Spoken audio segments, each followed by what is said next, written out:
thank you all for being here. We're really proud, and as Kingwood Middle School, we're very excited to support such a wonderful event and such a time to have so many important dignitaries and consulates from different countries here. We really appreciate everyone being here and present, and it's a important thing for us to gather and to remember and to give reverence, and we just want to make sure that you all know that as a school, as Kingwood Middle School, as our community, that we're here to support you, and we're thankful that you chose us to allow us to support the event, and thank you so much. Okay.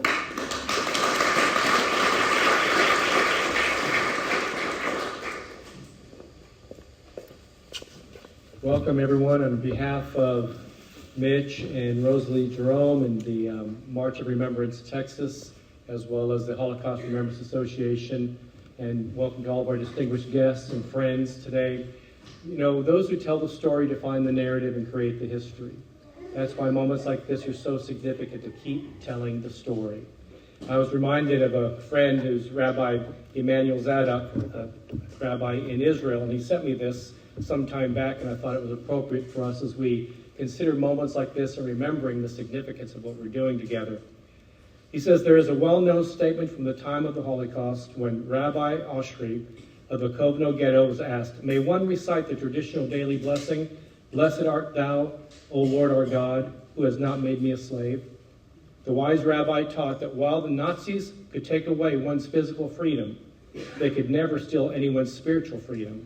As long as we hold on to our spiritual values, our freedom is secure. What a lesson for all of us today, that as we come together and remembering these moments, 80 years since the Warsaw Ghetto Uprising, 75 years in the state of Israel finding its security and acknowledgement as a state, but also we know it's always existed, but yet at the same time, the world finally recognized it 75 years ago. And that's why the enemy wants so much to try to destroy and to divide and conquer.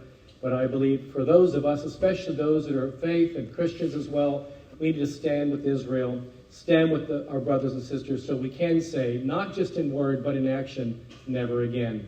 I'd like to introduce Mitch Jerome, if you would come and share a few moments with us, and also introduce our next guest.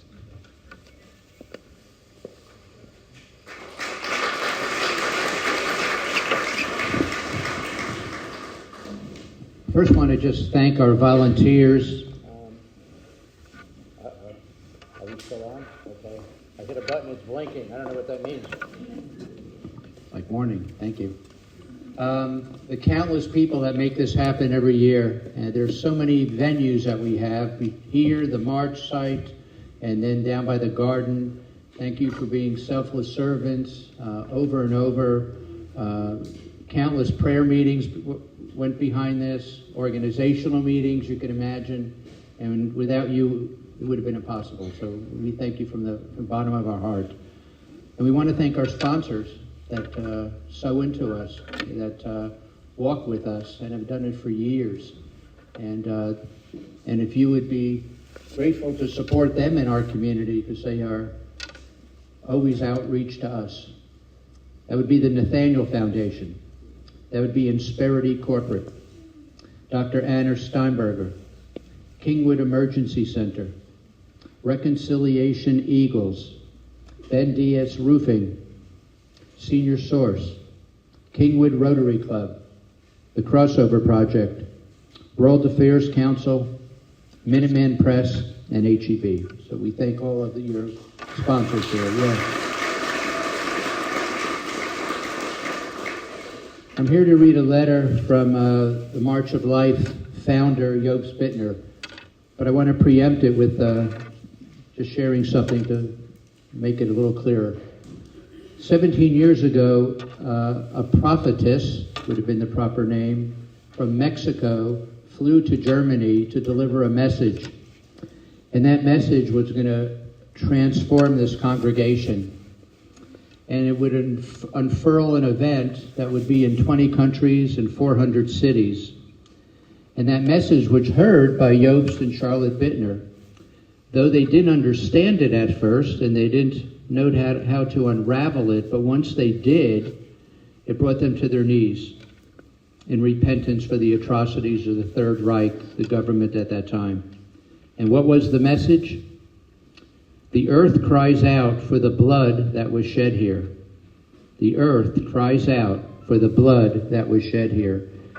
And from that birthed the March of Life, which again is now worldwide. So I want to read the letter now from Jobst, founder of the March of Life, that he sent to us today from Germany. Ladies and gentlemen, dear friends, together with my wife Charlotte, I'm sending you greetings in the name of the worldwide March of Life movement. The motto for our marches this year is Uprising Against Anti-Semitism, and we have reason to do just that. Together with all the Jewish friends, we commemorate and honor the 6 million Jewish victims of the Holocaust on the Jewish Holocaust Memorial Day, Yom Ha Shoah, who were degraded, robbed of their rights, and murdered by the Hitler regime in Germany at the time of National Socialism. The Holocaust was only possible because people were indifferent to anti-Semitism and hatred of Jews. At this march, we also honor the Holocaust survivors and their children, grandchildren, great-grandchildren, who carry the pain of the Holocaust within them to this day. Why are we doing this? The March of Life movement was birthed in Germany in 2007. The descendants of the Nazi perpetrators no longer wanted to be silent about the anti-Semitism and hatred towards the Jewish people of their ancestors. For this reason, they organized Marches of Life with the aim to remember, reconcile, and make a statement against anti-Semitism and hatred of Jews, together with Jews and Christians, and to make a statement of friendship with Israel. Anti-Semitism exists in every country and in every nation, as we as Christians are ashamed and mourn the fact that in the course of 2,000 years of church history, the poison of anti-Judaism has been carried into every nation. Jews who sought protection in other countries during the Holocaust too often were met with defensiveness, indifference, and rejection. We also want to commemorate the Jewish resistance fighters of the Warsaw Ghetto with the motto, Uprising Against Anti-Semitism. They represent an important part of Jewish history. April 19th, 2023 marks the 80th anniversary of the Warsaw Ghetto Uprising, after some 280,000 people were deported from the ghetto and murdered between July and September 1942. A group of poorly armed fighters managed to resist the overwhelming force of the SS and Wehrmacht for nearly 4 weeks. Most of the 1,000 fighters were between 19 and 25 years old. For almost all the inhabitants of the Warsaw Ghetto, their lives ended in the Nazi death camps. The Warsaw Ghetto Uprising became a symbol of Jewish resistance. Today, hatred against Jews is again displayed openly in the streets. Anti-Semitic hostilities are on the rise worldwide. The motto, Uprising Against Anti-Semitism, is meant to remind us that 80 years after the Warsaw Ghetto Uprising, we do not want to look the other way, but actively make a statement against any kind of hostility towards Jews. This year, Marches of Life will take place around the world with tens of thousands of participants. We wish every participant the courage to personally raise their voice with our motto, Uprising Against Anti-Semitism, today and on any other day. Thank you for joining us today. That's Jobst Bittner. And I want to introduce and bring to you the Honorable Monica Sobczak, Consul General of Poland, to speak next.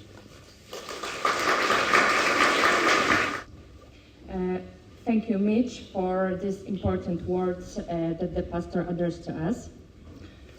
Dear ladies and gentlemen, anti-Semitism is hate. We must never agree to anti-Semitism.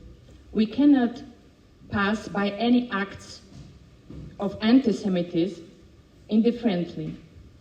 All manifestations of anti-Semitism are trampling on the graves of those people often unknown by name, who helped Jews persecuted by Nazi Germany. Thousands of Poles were murdered for helping Jews in hiding. We all know this, but I would like to strongly emphasize that in Poland, helping Jews under German occupation during Second World War was punishable by death at the hands of the German occupier. Not prison, not deportation, but death. But it was this help that showed that true humanity is. It was an act of love for another human being. Righteous among the nations are almost 28,000 people from 51 countries. Among them, the largest number are Poles, over 7,000. During Second World War, almost 6 million Polish citizens died, among whom 3 million were of Jewish origin. Our two nations have experienced a terrible tragedy. This is a very important part of our memory. I would like to emphasize that Polish nation was and is in solidarity with the Jewish nation. Today, I would also like to honor the memory of the insurgents of the Warsaw Ghetto. The Warsaw Ghetto Uprising was an act that became a symbol of the fight for a dignified death. 8 years ago, on the night of the 18th to the 9th of April 1943, the Warsaw Ghetto was surrounded by German troops. In the morning, the Germans entered the ghetto with the intention of its final liquidation. Members of the Jewish armed organization put up expectantly strong resistance. If we survive, then as free people. And if that is impossible, we will die as a free people. In the fight, we conquer death. This was the slogan that accompanied the insurgents during their heroic act. Simcha Rotem, a member of the Jewish military organization, recalled, "When you are killed by a bullet, it takes 1 second and the person is gone. At Treblinka, people suffocated for more than 15 minutes. I wanted to choose a lighter death, if one can speak of a comfortable death at all. Because death is death, but in the gas chambers, it was cruel. The only thing we could do in that situation was to resist the Germans, knowing that death awaited us at the end of the road. That was the only certainty. There was no illusion. We didn't even have that thought that we could survive. No one dreamed of that. Neither at the beginning of the uprising nor later. The fighting in the ghetto lasted until the 16th of May. Only a few survived. It is our duty to remember uprising and to pass on to future generations the most important values which guided the Warsaw Ghetto insurgents. These values are freedom and dignity. May the words of Marek Edelman remain with us. We who survived leave it to you to ensure that the memory of them does not perish. Now, I ask that we all rise and observe a symbolic minute silence in memory of the victims of the Warsaw Ghetto Uprising.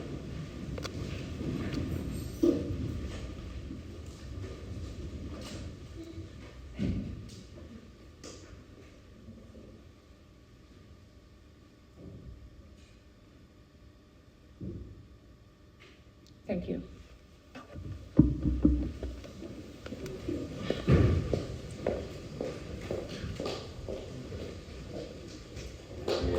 Weltweit jubeln Christen anlässlich von Yom Ha Shoah zusammen.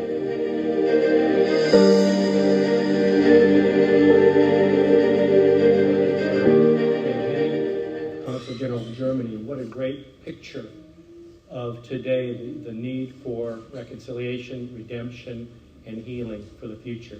So the Honorable Elad, if you'll come and share with us. Deputy Consul General of Israel.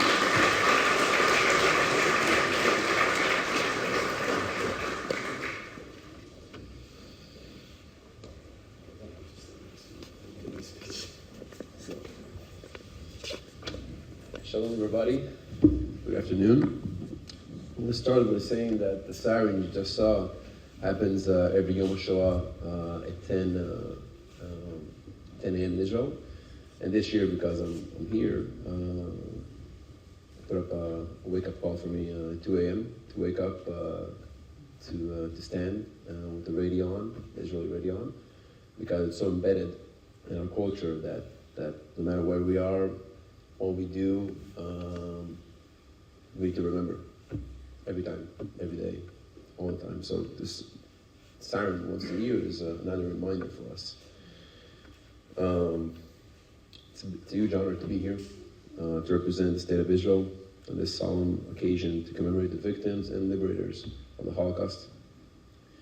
I would like to offer my sincere thank you to Rosalie and Jerome, and Mitch Jerome, and their whole team, along with Principal Michael Crow of Kingwood Middle School, for making today's march possible.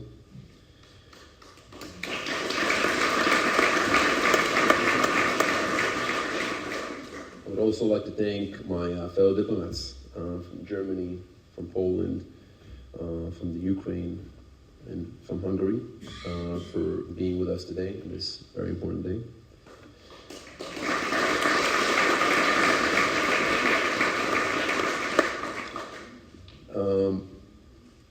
We're very lucky to have you as well with us to host Holocaust survivor Rosianne Zerner. That I can't wait to hear the story from somebody who's been involved with Holocaust Remembrance for the last 10 years. I'm always curious and intrigued to hear more and to go in depth in the stories and the family that came afterwards. So thank you for being here.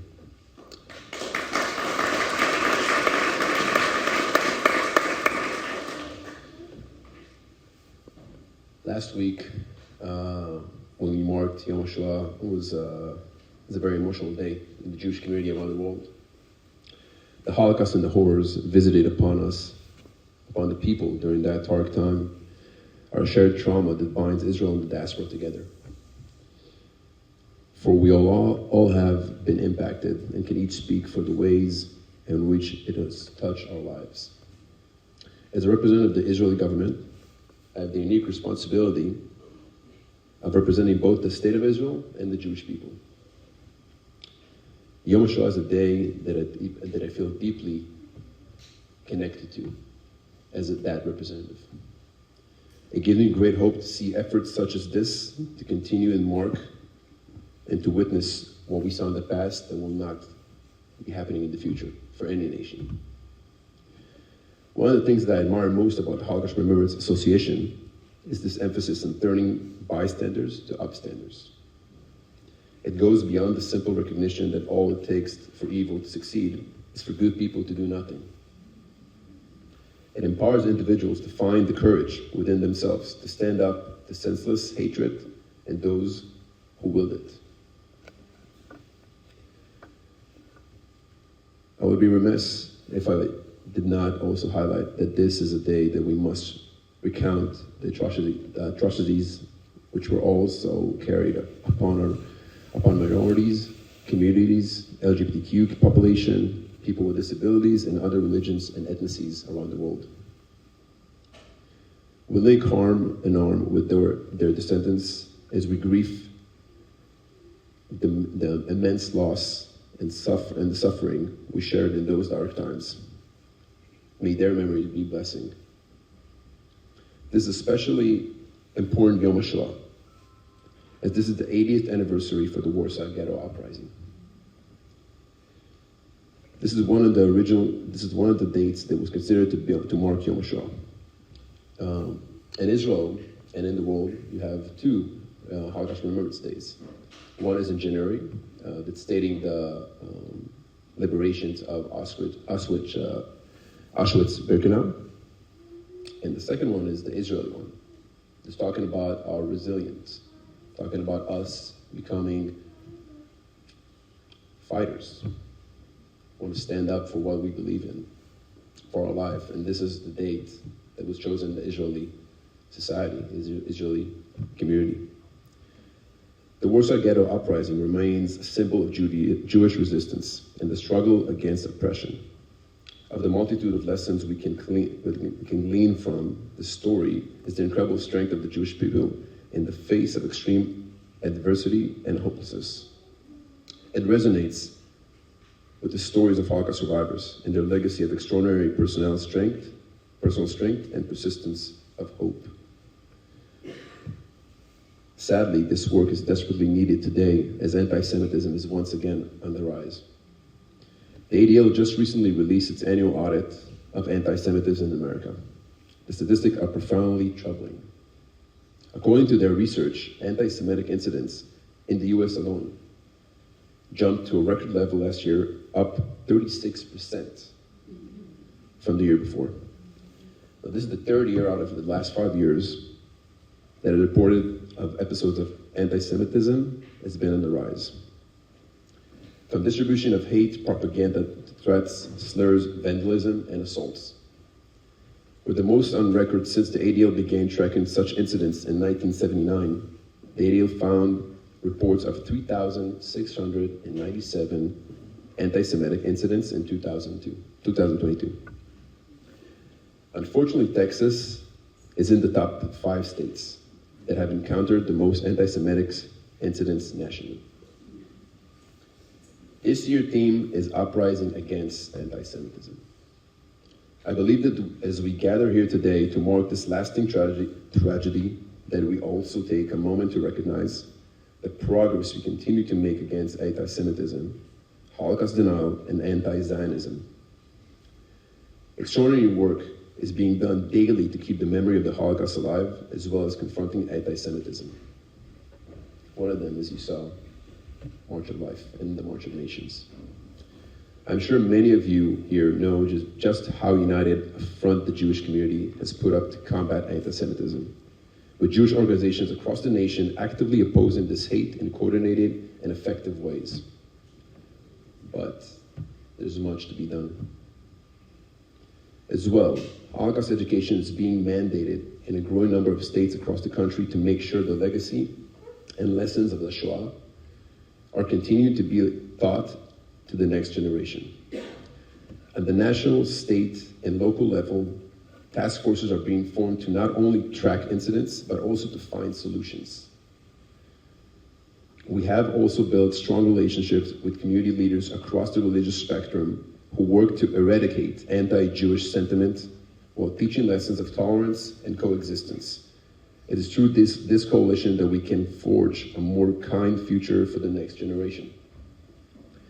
Yom Ha Shoah is one of a series of national holidays observed in the Israeli calendar. We refer to this week as the journey of rebirth. We start by recalling the unspeakable evil of the Holocaust, with Yom Ha Shoah to the loss of our soldiers and the victims of terror in Yom HaZikaron that will happen tomorrow evening. And finally celebrating Israel Independence Day, Yom HaAtzmaut.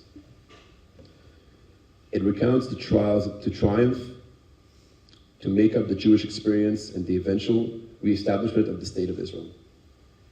It creates a pathway for all of us to process and honor the extraordinary road to reborn Israel and to flourish and is free and resilient today. As Jews across the world concluded Passover just 2.5 weeks ago, our holiday of freedom and liberation, where we exited slavery and gained independence, we understand how crucial it is for the Jewish people to have a homeland. One homeland. One that is safe and strong, a place that not only Israelis from the diaspora can feel safe, but people that come from all over the world can feel safe. I'm glad that since coming to Texas, I have seen firsthand just how much the community cares for a shared homeland and support Israel in a variety of ways, working in a type of coalition to flourish any incentive and any ambition to keep the Jewish state together. And truly, this is a flame of hope and triumph in the face of the sober day of Yom Ha Shoah. Like many of you here today, I feel a growing frustration with each passing year when we meet to mark this terrible tragedy that befell our people. I came before you to share once again that anti-Semitism has not is still alive, but continues to spread year after year. We see Holocaust survivors among us, and we're happy about that. To hear the stories and to share to our loved ones, our friends, our community.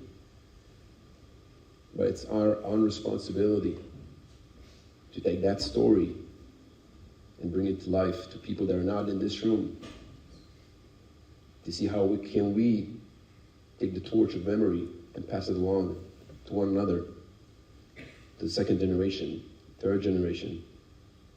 We just had an event last week with the consulate to share a story of a second generation that came from Israel specifically to talk about what happened to his mother.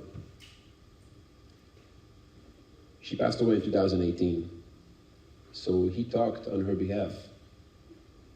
He mentioned what happened to her. Every person in the room was touched, but he asked, when we're concluding this evening, when you're driving back home, when you're sitting at Shabbat dinner, or you're sitting any dinner whatsoever, talk about it, share it, keep it alive. I've spoken to some in our community that have expressed hopelessness and uncertainty of where this path might lead.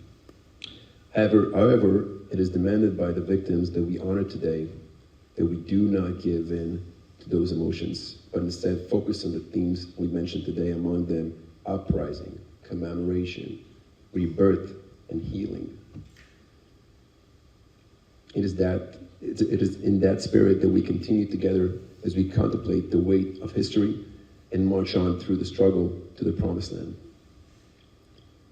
I'd like to conclude by saying again, it was an honor to be here today. I thank every single one of you that came here, and I'm really looking forward to marching with every single one of you. Thank you.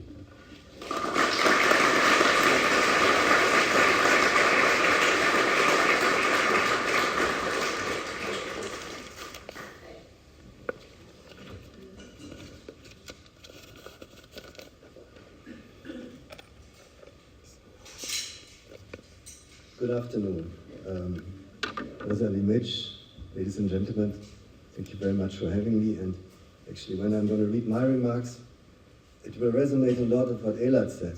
It's not because we exchanged our views before that, but it's because that is how life is at the moment. So, spare with me a moment.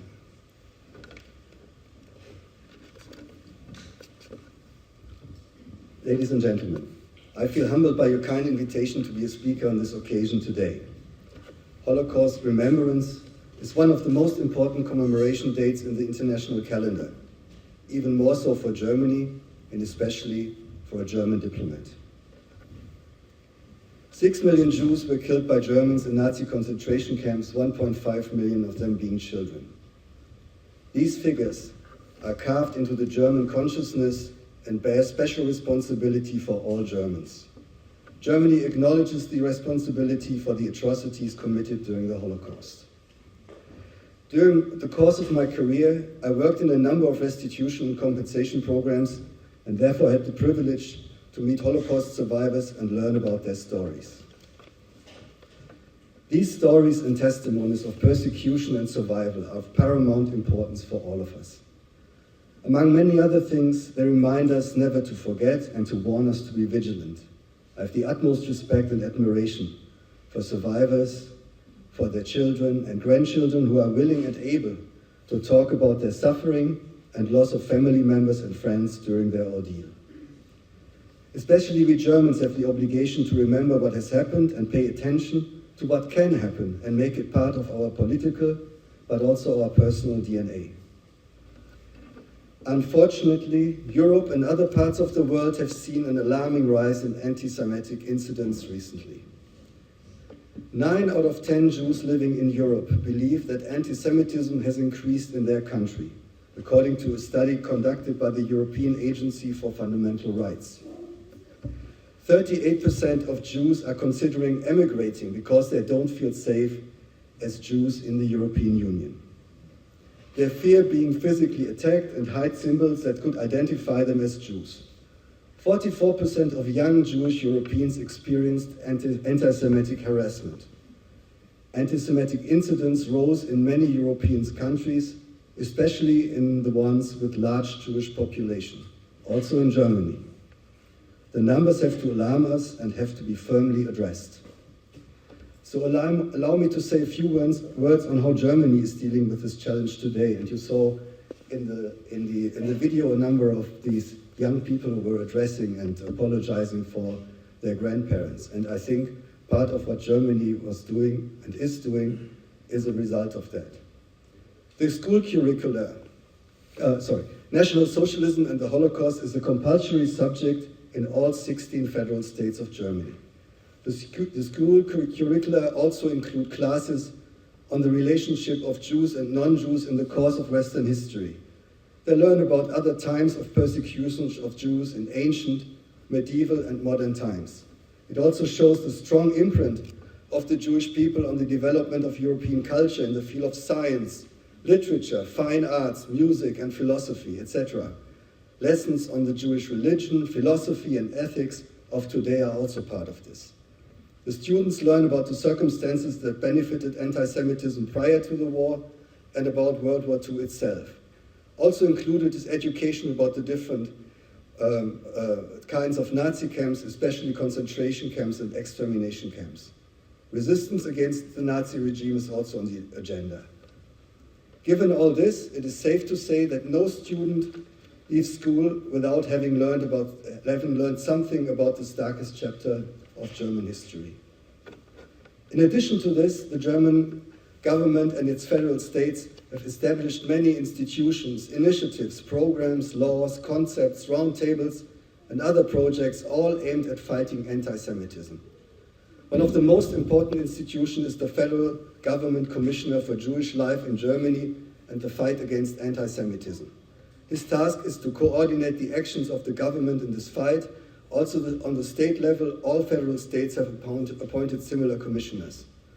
Moreover, the German government is addressing the issue of anti-Semitism in the digital world. In 2017, the government introduced a law that aims at fighting hate speech on social platforms. Much more is done, and to mention it would take too much time. But it can be said that Germany is highly committed to protect and support its Jewish population. However, when looking at the numbers of anti-Semitic incidents that I mentioned at the beginning of my words, a lot remains to be done. Every single incident is one incident too many. Germany will keep up its efforts nationally and on the EU level to combat anti-Semitism wherever it shows its ugly face. Therefore, let us continue to listen to the stories, testimonies, and voices, and continue to fight united against anti-Semitism or intolerance or hatred everywhere we see it today and tomorrow. Thank you very much.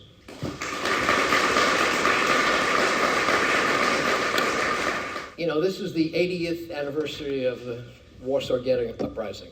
Okay? Just think, in 20 years, nobody's going to remember unless we continue. Unless we continue to bring this to the forefront. Lest we never forget, okay? And let's go forward and march and be healthy today. Thank you. All these incredible life experience stories that need to continue. It needs to be written, it needs to be verbalized, as Elad was sharing earlier, that around dinner tables. It needs to be told because, again, those who tell the story define the narrative and create the history. What's the history we want to leave for the future generations? We must keep telling the story. We have the great privilege of having a child Holocaust survivor. It's Rosie and Zerner, and so she'll be coming to share now. Thank you. Thank you.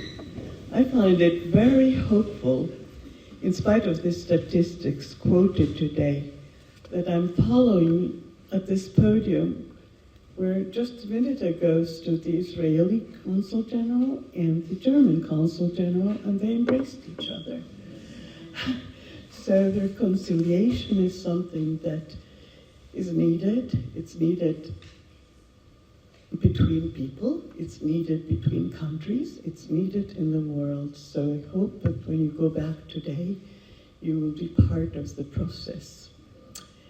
So I want to thank everybody who was thanked today. I know it takes a village for everybody to make an event like this happen. And I also want to thank all the dignitaries that are here today. It's a really honor to be among you and to know that you care.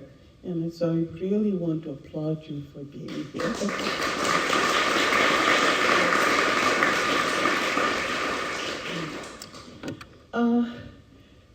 Most of all, I would like to thank each and every one of you who's here. I'm of the last generation that was eyewitnesses to the horrors of the Holocaust, and by being here today, you have become a witness because you are going to hear my story, and you are here to find out how to make a better world, perhaps, how to learn, and how to be a better human being.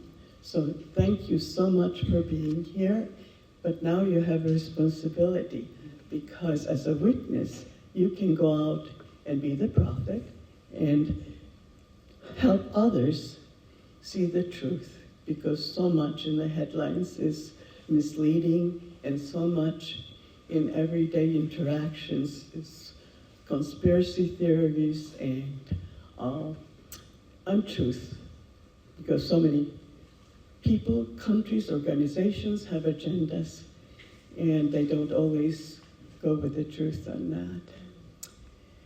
I was born in Lithuania, which is a very small country, but it ruled Europe all the way to the Black Sea.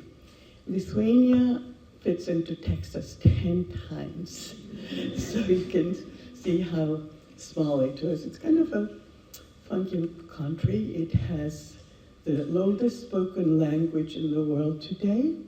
It has the privilege of being the country that started the domino effect that toppled the Soviet Union. It has many other things, like they claim they are the center of Europe, the first university of Europe, 6,000 lakes, some of them puddles, but it's there. And it was also the seat of great Jewish learning. The Vilna Gaon and 40 synagogues just in the place where I was born, in Kaunas, Kovno, depending if you're Russian, Jewish, or Lithuanian. And it was also has the dubious statistic of being the country that killed most Jews proportional to its population. 10% of 96%, that's a Simon Wiesenthal figure, was murdered, mostly in 1 year. And Lithuania was one of the first places where camps were established. The Kovno Ghetto that Dr. Snyder mentioned, where are you? Yes, here. Was then became the Cohen concentration camp, but it became a killing field even before the concentration camp happened. I don't know, you may be familiar with the figure, but 42,000 camps were in Europe during those few years. So here I am. I survived. I'm like a 4%, and you're looking at a 4%. And my miracles in my life just kept coming. My parents also survived, which makes me a Holocaust survivor as a child, and my parents survivors, so I'm both a child survivor and a Holocaust survivor. And I also was born into a privileged family. We had servants in 1935, Ford, vacations at the Dachas, and it was a happy childhood for me.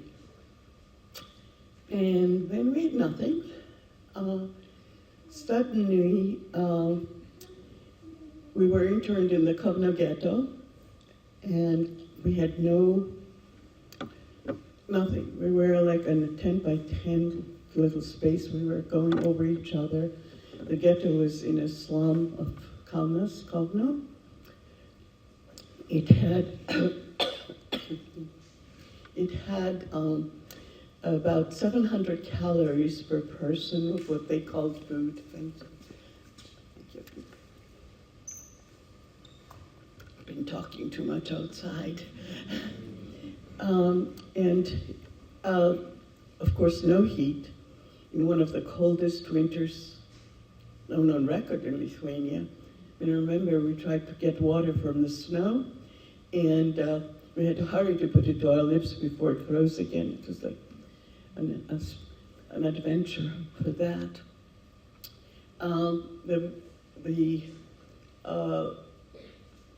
We were ruled by fear and by deceit, basically. We were asked to have 700 intellectuals come forward, and they would come forward thinking they would have special treatment and they were never seen again. They burned down one of the hospitals with the patients, nurses, doctors, visitors inside, and said it was an accident when it was obvious it wasn't. And then the actual systematic killing started. We were herded into a square where the selections began. You might have seen the movies. One side you lived, one side you died. And it was a rude awakening because the elderly and the children were disposable. And another miracle was that I wasn't selected to die then and there. And my parents realized that I should be the first to escape if there was a way to escape. So what they did is they started to dig a hole under the wire surrounding the Kovno ghetto. Sorry. And timed the guards in the searchlights. I'm so sorry. I get a bit emotional sometimes too. And the dogs were there too, I remember. And they started painstakingly digging a hole under that wire. And one day, the hole was actually large enough for me to go through. And then I was pushed through that hole. And I was on the other side with my father's secretary. We ran into her apartment, but she couldn't keep me. I was crying all the time. I couldn't understand why this was happening. Why was I not with my parents? Why was I running all the time? And so she feared for her own life, and she placed me with another Christian Science family who was also on the list, supposedly, but they were like saints. They kept me for a while until suspicion started. And that time began my life in hiding and on the run. It takes about, I would say, 8 to 10 rescuers to rescue one person, a child especially, because you can't say that you suddenly have children. So I was in quite a few places. I was in attics, I was in barns, I was in the woods, I was in an orphanage. A priest saved me when the nuns denounced me.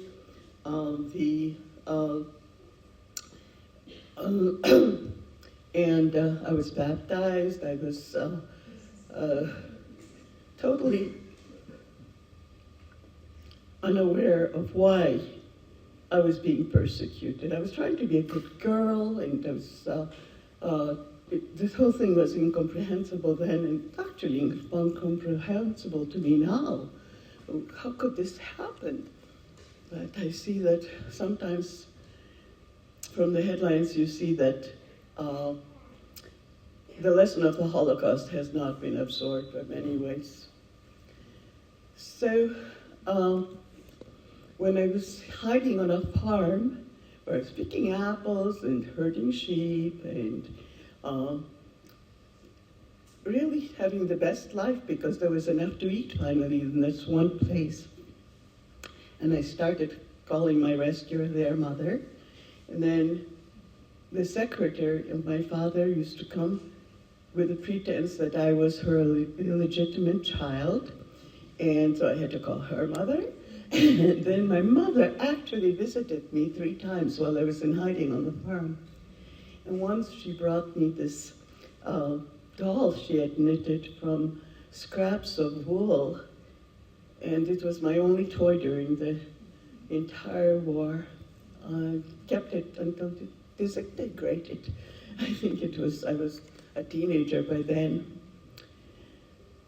And there was so much to learn afterwards because I hadn't had any schooling, I hadn't had any interaction in a normal sense.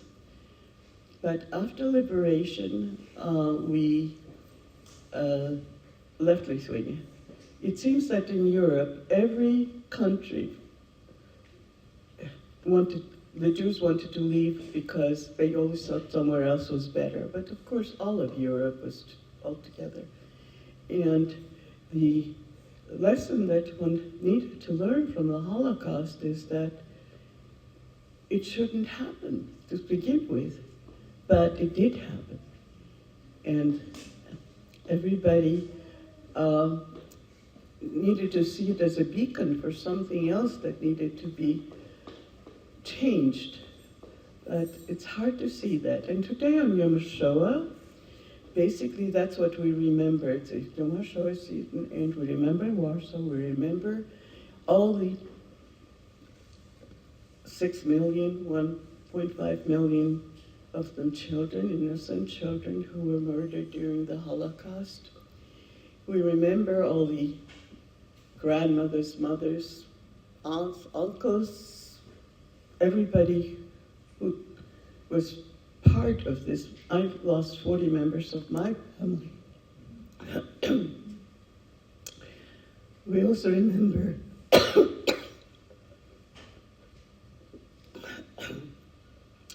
the contribution made by the rescuers.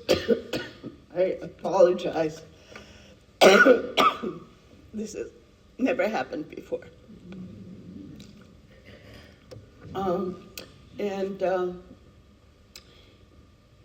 The contributions that were made, what we lost. I mean, think Nobel Prizes, think Hollywood, music, inventions, environment that Israel is providing, and all the help to other countries that Israel is providing. The small country is usually first in rescue whenever there's a disaster happening. They have science that is beyond the limits of anything that I can think of. And that was all lost because it could have happened from the 6 million that were no longer with us. And I also would remember the rescuers who risked their lives to save others. It was not just them, their families were in peril. Sometimes even their pets were in peril. I mean, it was, the whole thing was surreal. And I want to say that surviving is a miracle, and I'm here because God made this miracle for me. My parents survived, and having an intact family in Lithuania is practically unheard of. So I'm 87 years old. My mother lived to over 100. My father to 96. I have 2 boys. My brother has 2 boys. And my firstborn has 2 sons. And my second one has a son and a girl. And Hitler lost. You've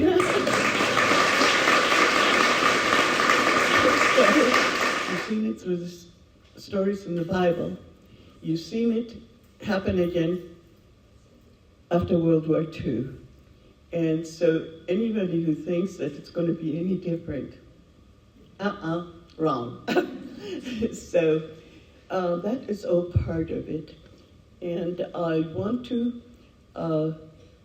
ask you, when you go back and go back to your families, to your friends, please give them hope that there is a way out, that there is a way to continue the path of righteousness like the rescuers did.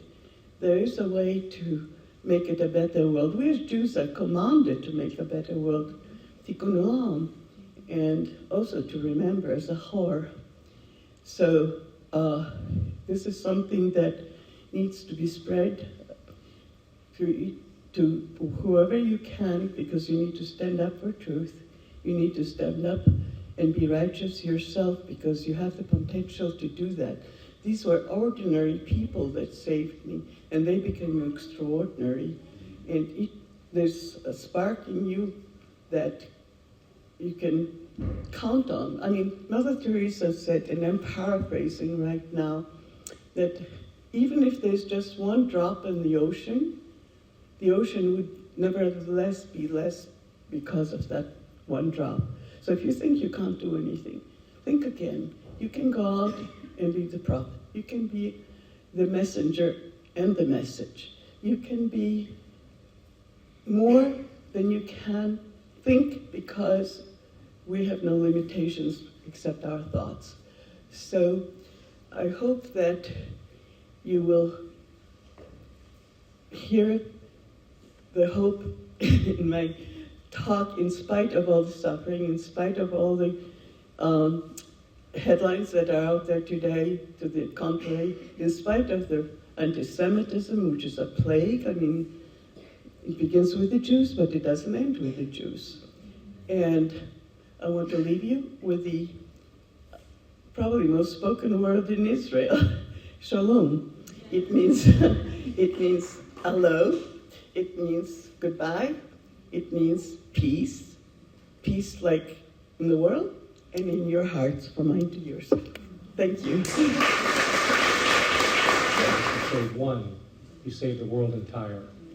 So all of us can do our little bit to help change the world. Amen? Well, it seems very significant again to also have those who paid their own way here to be here from Germany. And they are actually the descendants of Nazi perpetrators. And that's Frank and Barbell Pfeiffer, if you'll come and share with us.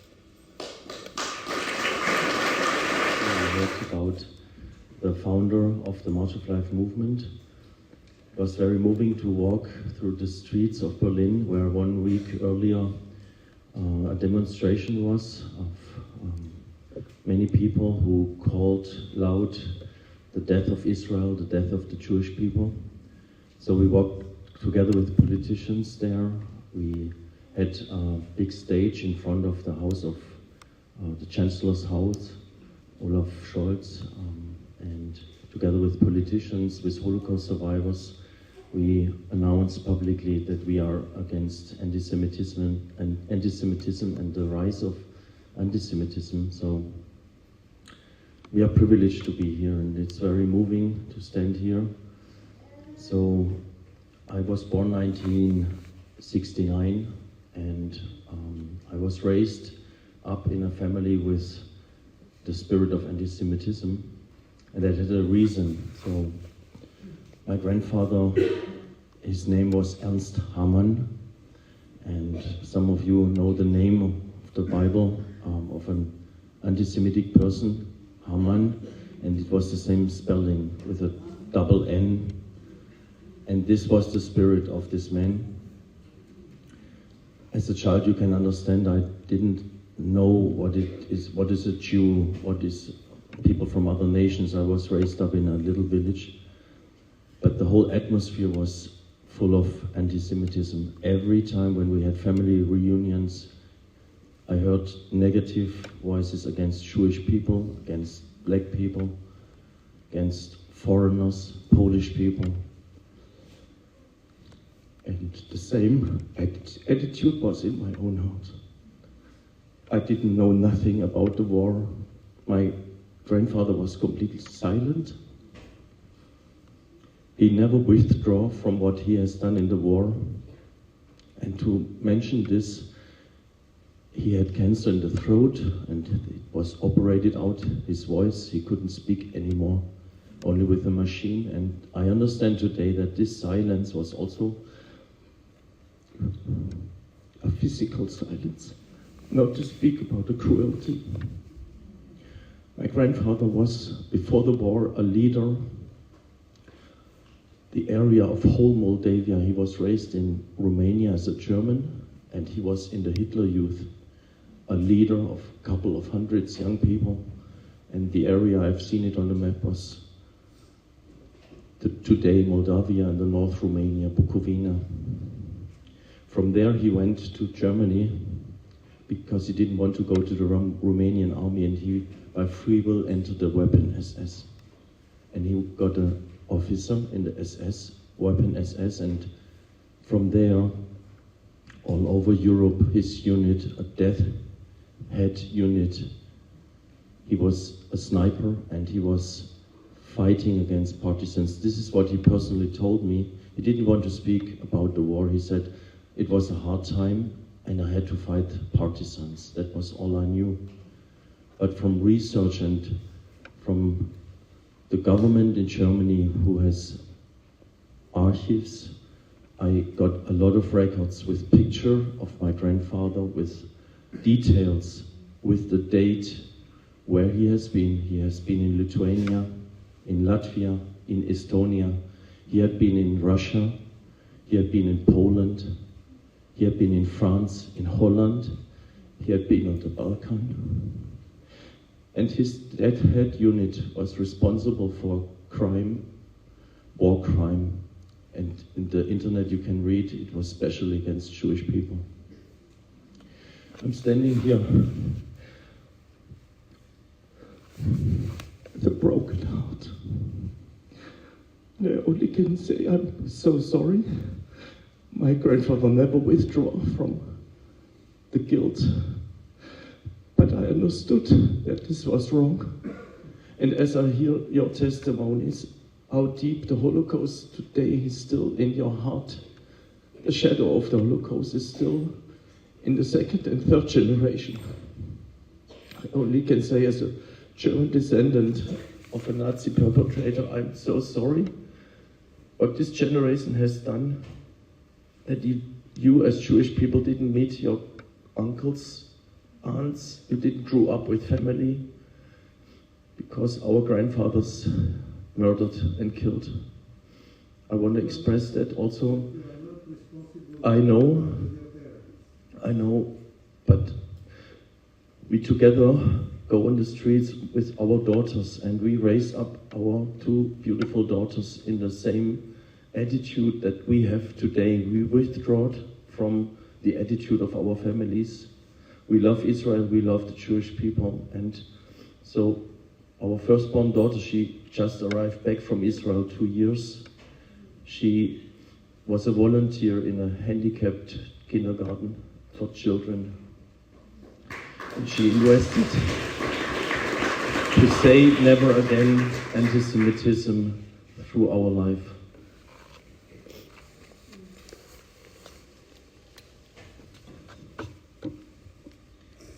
So thank you so much, Mitch and Rosalie, for your work you're doing here and inviting us. We are really honored to be here and shortly want to tell our stories so you can see we're very moved because it brought us out of the indifference with this subject. And so when I started my research, I talked to my dad. He was born 1927. And when he was 9 years old, his parents got divorced, which was very unusual for that time, and he never saw his dad again. So in Germany, the stories about the war in the German families are mostly a lie or downplayed, or just a little part of truth. And the official story of my grandfather was that he couldn't go to war because of a lung disease. And so I spoke to my dad and I said, can you find out anything about your father, what he did? So he called a very old lady, because my dad was at that time around 80 years old. And that lady was his aunt, and on and off he had a contact with her, and he phoned her and asked at the phone, do you know what my dad did during the war? We just have the information he couldn't go because of this sickness. And she was so surprised at the phone, and she said, what? You don't know about the story of your father? And he said, no. And so this lady told him that my grandfather was sent to Auschwitz to help to build the camp there, and he was in charge of the whole electricity. He put on 10 kilometers of barbed wire and put electricity on it. And when people were running into this barbed wire because they couldn't handle it anymore to be in the camp, he was in charge to fix it. And this lady also told us that he built the gas chambers, and he also helped to set up the ovens, they burned the people.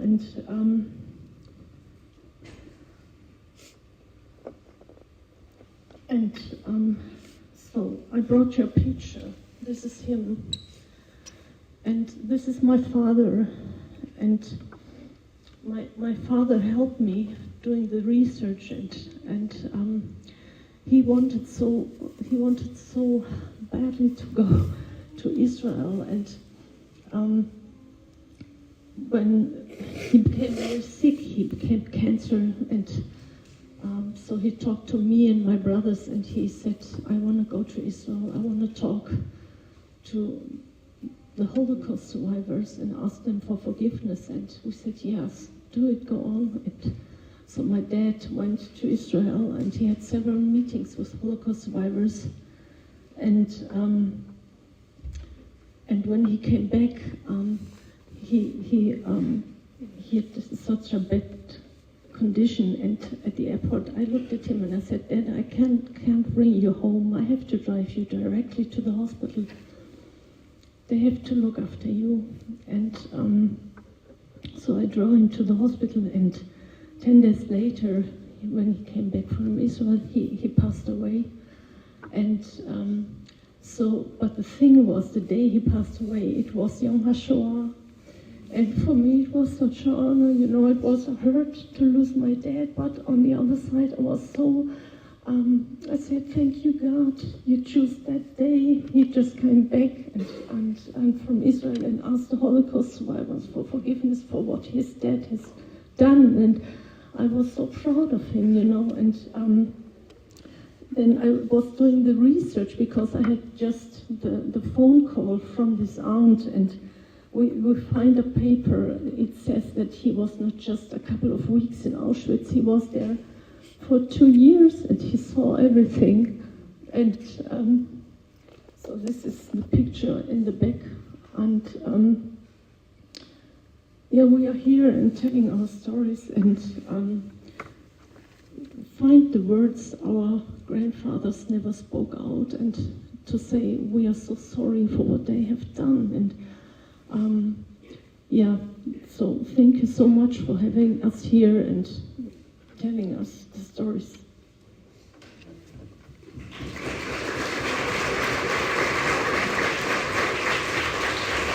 I need you here nearby, please. Morris, Bob, Helen, come. Suzanne, please come over there by them. Please come by there. This a big deal what she did and what they did. I just feel that you guys need to connect.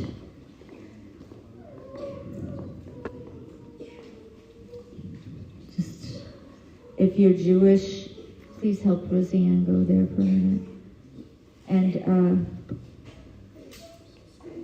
Kai, Consul General, can you just stand with them, please? And our consuls, please also, can you just come forward and just stand by them?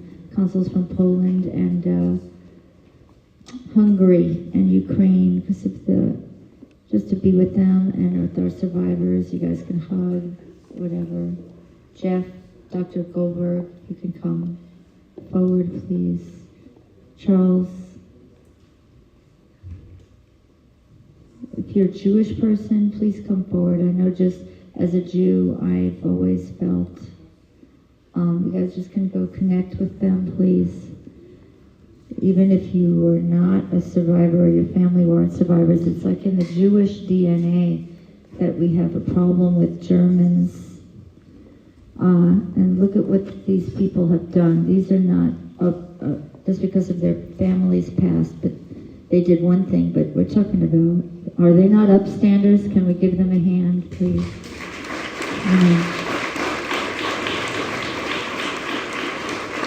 Look at our Jewish community. Please go connect with them.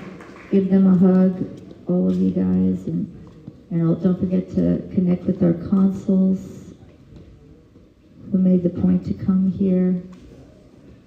Are these our Jewish war veteran people here? Is this the Jewish group over here? But I think the next person is Barb. You know, we talk about trauma, and we need to not forget the trauma that our war veterans had in World War II. And just for a few moments, we're going to honor Barb Isom. She's going to come forward. Barb, why don't you come stand here for a minute and just, you could bring your daughter with Cherry. She could be with you, and you're going to just tell a quick story about your dad. Let's give her a hand. She's very shy. That's hard to follow. Thank you for coming. I don't do this often. My dad was a liberator at Mauthausen, and like most veterans at that time of World War II, they were 17 when they joined. And by the time he went to Mauthausen and liberated after the Battle of the Bulge, he was 19 years old. I didn't even know what war he was in. I didn't know if he was in the Pacific or in Europe. He never talked about it. And I think it was more like the 70s when there was a movie, Patton, about Patton. And then I knew he was in Europe because he talked about Patton. Anyway, my dad would be so proud of what's going on now. We took him to his World War II reunions. Not until about 2005, because he'd get all the information of where the reunions were going to be, but he would never go. So finally, my husband and I took my mom and dad and started taking them. And when we saw the men in the corner crying, we knew that's how I found out about Mauthausen. And but one story I want to tell real quick is one of the people they liberated at Mauthausen, Tibor Rubin. Rosalie taught me how to say it. I was saying Tabor, and she gave me a lesson. And he was a teen, I guess, and he was so happy for the GI Joes, and he wanted to come to the States when he got well to be a GI Joe. So he came to the States and tried to fight in Korea, the Korean War. And he couldn't pass the English test. So he went back to in New York City and studied. And finally they drafted him or took him, he went into Korea. And his sergeant or his commander hated him. But so they gave him the dirt work, like you stay here and finish up while we go this way, you come and find us. He kept finding them. And then they were captured, and because of his being in concentration camp and learning how to forage before he even got caught to go to the concentration camp, he saved their unit. And but he was never put in for the Medal of Honor.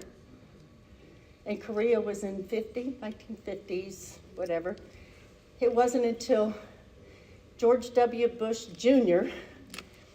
that he was able to give him the Medal of Honor. And deserving. And Joanna Patton, her dad was General Holbrook. She married General Patton's son, so she was General Patton's, Joanna Patton. She brought him to a couple of the 11th Armored reunions because he wanted to keep thanking the G.I. Joes, he still called them, for saving his life. So thank you for listening to me. And my dad is so proud. Now this one could talk. All right. Are we thankful for this event?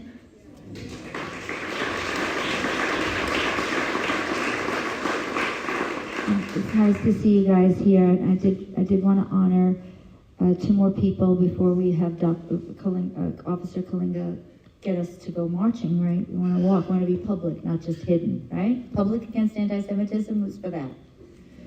People said to me, if it rains, are we walking? I said, in the death marches, did it rain? Was it cold? Was it snowy? We're walking, right? So I do want to do this.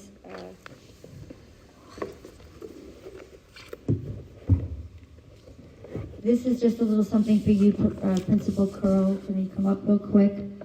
And please share it with Assistant Principal Jennifer Holloway. Come up also, please, to receive this, both of you. Thank you for sponsoring this. Without them saying yes, you wouldn't be witnesses today. So this is for you, for your school.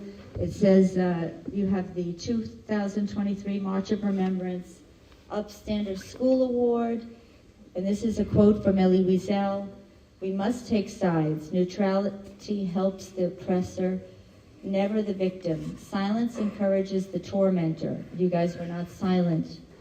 Never the tormented. Elie Wiesel. Thank you for sponsoring. Let's honor them. They did a lot of work.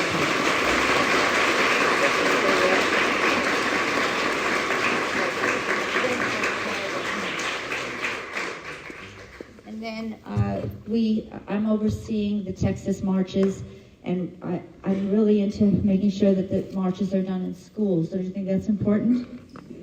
Yeah. So we were mainly doing them in universities, and now we're moving into the middle schools, and this is to honor the Dr. Victoria Sarvati for hosting the March of Remembrance at SMU. Let's give her a hand, please.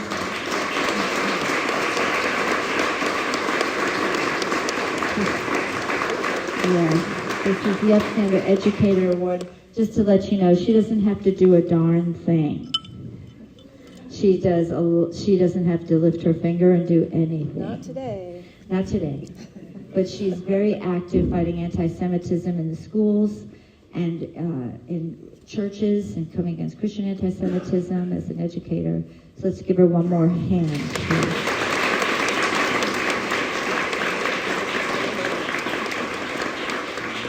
In conclusion, let me just say this. There is hope. If you look around, what's happening today, what happens at the March of Remembrance, what happens at the Holocaust Remembrance Association, and so many others that are gathering together.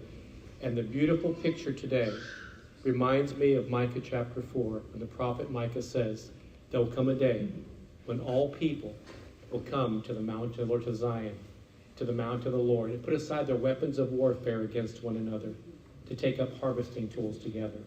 This is a picture of ultimately the ultimate goal is to see all nations gather together in Mount Zion and putting aside our differences and our weapons against each other and to come together to the mountain of the Lord. So thank you so much for being here today, and we'll conclude over at the Garden of Hope.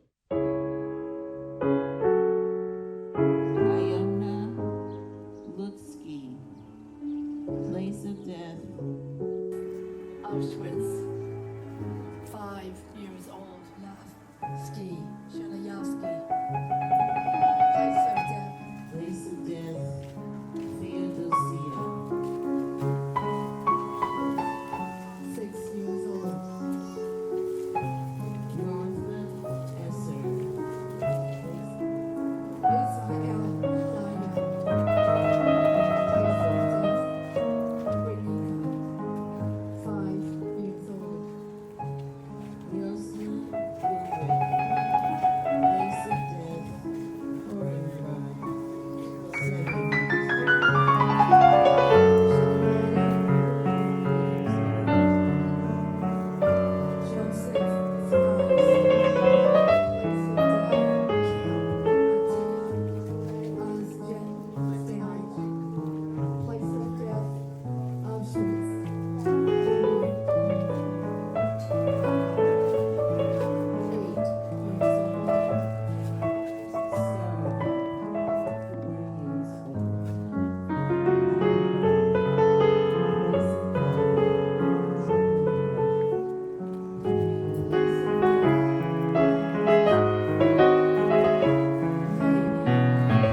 Birkenau, 9 years old.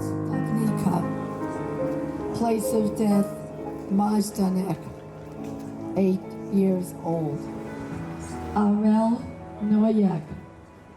Place of death. Old. Leonia Cerny. Folks, this is not the endless list. This is all that we have. There are many, many children that perished. 1.5 million.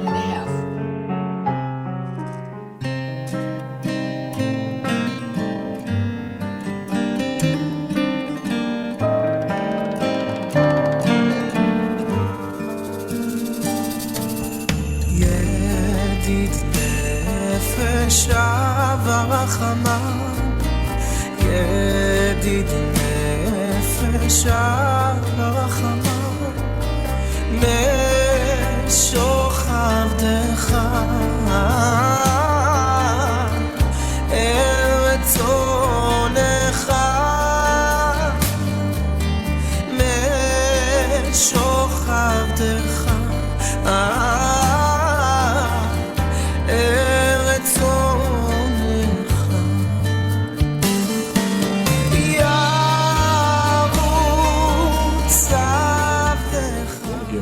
to the nation and the people of Israel.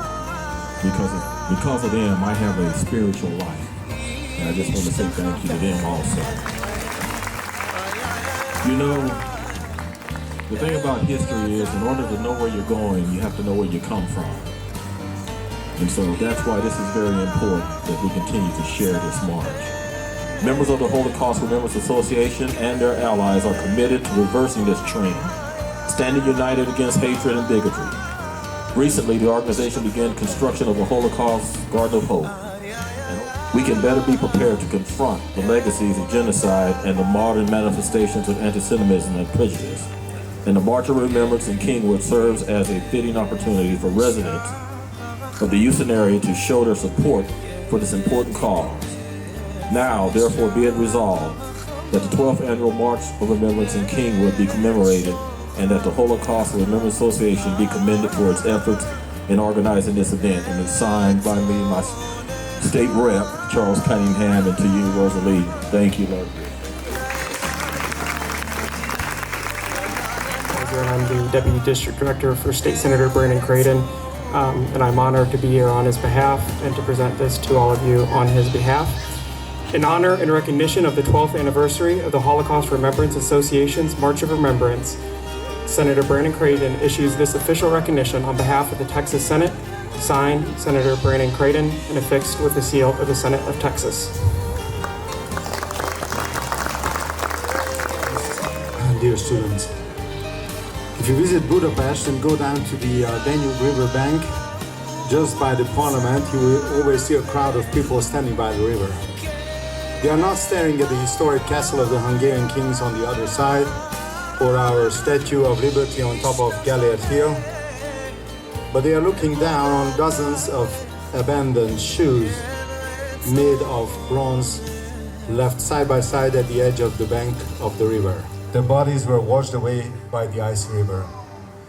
The abandoned bronze shoes of different sizes, of course, including baby shoes, are one of the most powerful and overwhelming sculptures I have ever seen, commemorating the brutal and completely insane slaughtering of civilians for their origins. Today, Hungary is home to the largest Jewish community in Central Europe. Their safety is guaranteed by the Constitution. There is zero tolerance toward anti-Semitism and hate speech. Commemorate the lives of those that perished during those difficult and dark times when the dark ideology prevailed in Europe and allowed for that cruel things to happen. And crimes that we all thought would never happen again. Because after the end of the Second World War, we all like to say, never again. But unfortunately, it happened again in Europe, because crime, if it's not punished, always comes back. That's why it's very important what you do here, what the Holocaust museums across the whole world are doing, in remembering all of those who lost their lives, but also reminding people that crimes against humanity can happen again. And they are happening around the world. They're happening in my country right now. So the job you're doing is very important. In a concentration camp, so we're thankful that he's here and that he survived, right? Okay. He's gonna light, and Bob was born in a DP camp. Let's give Bob these are descendants of Holocaust survivors coming forward, all descendants. 6 million Jews, and there were 5 million other victims.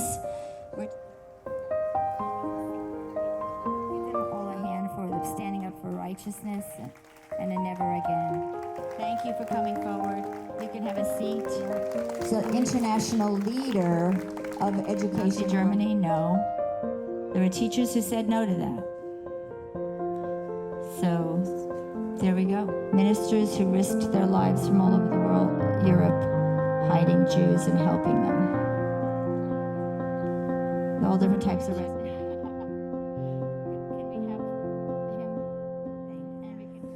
We're doing this garden for them. Come on. We're doing this.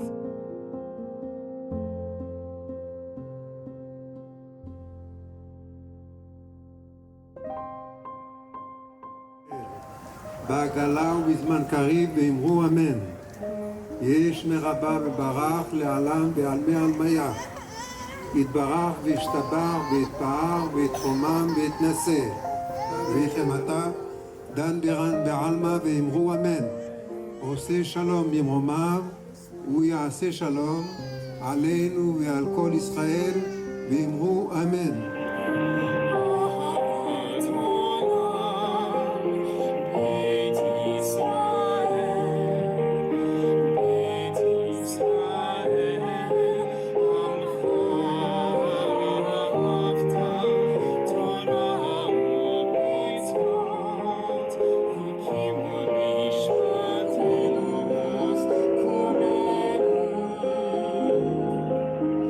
Nascer